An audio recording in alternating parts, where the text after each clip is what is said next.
I will just read out.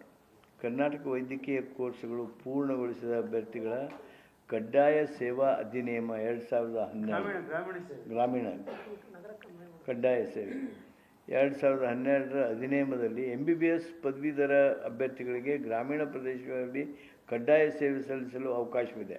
ಆದರೆ ನಗರ ಪ್ರದೇಶಗಳಲ್ಲಿರುವ ಹುದ್ದೆಗಳಲ್ಲಿ ಕಡ್ಡಾಯ ಸೇವೆ ಸಲ್ಲಿಸಲು ಅವಕಾಶವಿಲ್ಲ. ಪ್ರತಿ ವರ್ಷ ಸುಮಾರು 7,000 MBBS ವಿದ್ಯಾರ್ಥಿಗಳು ಉತ್ತೀರ್ಣರಾಗುತ್ತಿದ್ದು, ಕೇವಲ 1,500 ಹುದ್ದೆಗಳು ಗ್ರಾಮೀಣ ಪ್ರದೇಶಗಳಲ್ಲಿರುತ್ತವೆ. ಆದ್ದರಿಂದ ಬಾಕಿ ಉಳಿದ MBBS ಪದವೀಧರ ಅಭ್ಯರ್ಥಿಗಳಿಗೆ ಕಡ್ಡಾಯ ಸೇವೆ ಸಲ್ಲಿಸಲು ತೊಂದರೆ ಆಗ್ತಾ ಇರೋದರಿಂದ ಈ ಒಂದು ತಿದ್ದುಪಡಿ ಅಗತ್ಯವಿದೆ ಅಂಥೇಳಿ ಇದನ್ನು ತರಲಾಗಿತ್ತು.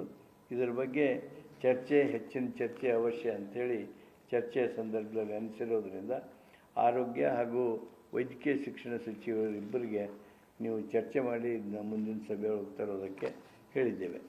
ಆರೋಗ್ಯ ಮತ್ತು ಕುಟುಂಬ ಕಲ್ಯಾಣ ಇಲಾಖೆ ಆಶಾ ಕಾರ್ಯಕರ್ತೆಯರಿಗೆ 1,000 ರೂಪಾಯಿಗಳ ತಂಡ ಆಧಾರಿತ ಪ್ರೋತ್ಸಾಹಧನವನ್ನು ಪಾವತಿಸಲು ಹಾಗೂ ಅದಕ್ಕಾಗಿ ರೂಪಾಯಿ 1,800 ಲಕ್ಷಗಳ ವೆಚ್ಚವನ್ನು ಭರಿಸಲು ಆಡಳಿತಾತ್ಮಕ ಅನುಮೋದನೆಯನ್ನು ನೀಡಲಾಯಿತು.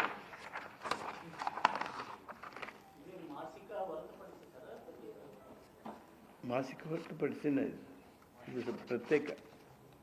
ಲೋಕೋಪಯೋಗಿ ಇಲಾಖೆಯೊಳಗೆ P. ಪದ್ಮನಾಭ ಅಧೀಕ್ಷಕ ಇಂಜಿನಿಯರ್, ಪ್ರಕಾಶ್ ಹೊಸ್ಮನಿ ಕಿರಿಯ ಇಂಜಿನಿಯರ್, ಲೋಕೋಪಯೋಗಿ ಇಲಾಖೆ ಇವರುಗಳ ಮೇಲಿನ ಭ್ರಷ್ಟಾಚಾರ ಆರೋಪವು ಬೆಳಗಾವಿ ಸೆಷನ್ಸ್ ನ್ಯಾಯಾಲಯದಲ್ಲಿ ಸಾಬೀತಾಗಿದ್ದು, ನ್ಯಾಯಾಲಯವು ಕಾರಾಗೃಹ ಶಿಕ್ಷೆ ವಿಧಿಸಿರುವುದರಿಂದ ಇವರುಗಳಿಗೆ ಸರ್ಕಾರಿ ಸೇವೆಯಿಂದ ವಜಾಗೊಳಿಸುವ ದಂಡನೆಯನ್ನು ಸಚಿವ ಸಂಪುಟ ಇವತ್ತು ಒಪ್ಪಿಕೊಂಡು ಅನುಮೋದಿಸಿದೆ.